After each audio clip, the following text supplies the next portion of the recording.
Friends, ఇప్పుడే అందిన వార్త. సీఎం రేవంత్ రెడ్డి సంచలన నిర్ణయం. ప్రజలందరికీ ఊహించని గుడ్ న్యూస్ అంటూ లేటెస్ట్ అప్డేట్ అయితే రావడం జరిగిందండి. సో ఆ వివరాలు ఏంటనేది కూడా వీడియోలో తెలుస్తుందాం. వీడియోని చివరి వరకు చూడండి, అర్థమవుతుంది. మొదటిసారిగా ఛానల్ వస్తే తప్పకుండా సబ్స్క్రైబ్ చేసుకోండి. చూస్తున్నారు కానీ లైక్ చేయడం మర్చిపోతున్నారని వెంటనే లైక్ చేయండి. వివరాలకి తెలంగాణలో ఎన్నికల ముందు కాంగ్రెస్ 6 గ్యారెంటీలు హామీ ఇచ్చింది. అయితే కాంగ్రెస్ అధికారంలోకి వచ్చి 2 ఏళ్ళు అయింది. ఇప్పటి వరకు 6 గ్యారెంటీలో చాలా వరకు ప్రభుత్వం అమలు చేసింది అనమాట. 6 గ్యారెంటీలో కాంగ్రెస్ తెలంగాణలో అధికారంలోకి వచ్చింది గ్యారెంటీలతోనే. అదే సమయంలో ఇచ్చిన హామీలు తప్పకుండా అమలు చేస్తామని నేతలందరూ కూడా చెప్పడం, జనం కూడా నమ్మారనమాట. కానీ అందులో కొన్నింటిని ప్రమాణ స్వీకారం చేసి 2 రోజుల్లో అమలు చేయడంతో రేవంత్ రెడ్డి ప్రభుత్వం అత్యంత వేగంగా ఇచ్చిన హామీలు అమలు చేస్తుందని చెప్పేసి అందరూ కూడా భావించారు. అందులో ముఖ్యంగా మహిళలకు ఉచిత బస్ ప్రయాణం వెంటనే అమలు చేసింది. 6 గ్యారెంటీలు 2018 డిసెంబర్ 7వ తేదీన ప్రమాణ స్వీకారం చేసి 9 తేదీ నుంచి మహిళలకు ఉచిత బస్ పథకాన్ని కూడా వెంటనే అమలు చేశారు.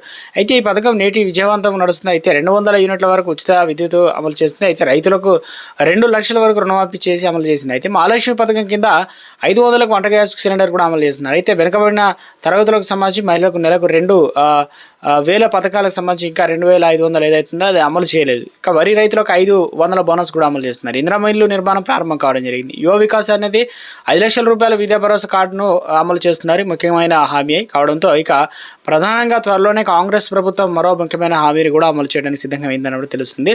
త్వరలోనే దీనిపైన అధికార ప్రకటన రాబోతున్న సమాచారం. ఎందుకంటే స్థానిక సంస్థల ఎన్నికల తర్వాత పూర్తయిన వెంటనే కూడా వృద్ధులు, వితంతులు, పెన్షన్లు పెంపుదల చేయాలని రేవంత్ రెడ్డి ప్రభుత్వం నిర్ణయించినట్లు తెలుస్తుంది. దీనికి సంబంధించి ప్రభుత్వ ఖజానా పైన ఎంత భారం పడుతుంది, నెలకి ఎంత ఖర్చు అవుతుంది అనే వివరాలు ముఖ్యమంత్రి రేవంత్ రెడ్డి అధికారులు కోరినట్టు తెలుస్తుంది.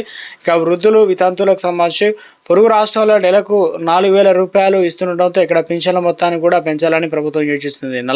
దాదాపుగా 40 లక్షల మందికి పైగా తెలంగాణలో వృద్ధులు సంబంధించి 12,30,000 దివ్యాంగులు, ఇక 5 లక్షల వరకు దివ్యాంగులు, వితంతులు, వృద్ధులు, అదేవిధంగా దాదాపుగా 20 లక్షల వరకు. అయితే ఈ రకంగా నేత కార్మికులు 36,872, అదేవిధంగా కలుగీత కార్మికులు 62,164, బీడీ కార్మికులు వచ్చేసి 4,07,374, ఒంటరి మహిళలు వచ్చేసి 1,33,936, హెచ్ఐవి రోగులు వచ్చేసి 32,718, కళాకారులు వచ్చేసి 30,000 మందికి పైగా ఇలా ఉన్నారనమాట. వీరందరూ కూడా పింఛన్ల మొత్తాన్ని పెంచాలని చెప్పేసి, అంటే దాదాపుగా 40 లక్షల మందికి పైగా పింఛన్ల మొత్తాన్ని పెంచాల్సి అయితే ఉంది. ప్రస్తుతం వీరికి 2,116 అయితే అందిస్తున్నారు. ఇక 4,000కు పెంచుతామని కాంగ్రెస్ పార్టీ అధికారంలో ఎన్నికల ముందు ఇచ్చిన హామీని అయితే దశల వారీగా పింఛన్లు పెంచుతారా లేక ఒకేసారి పెంచారా అనేది త్వరలోనే తేలనుందన్నమాట.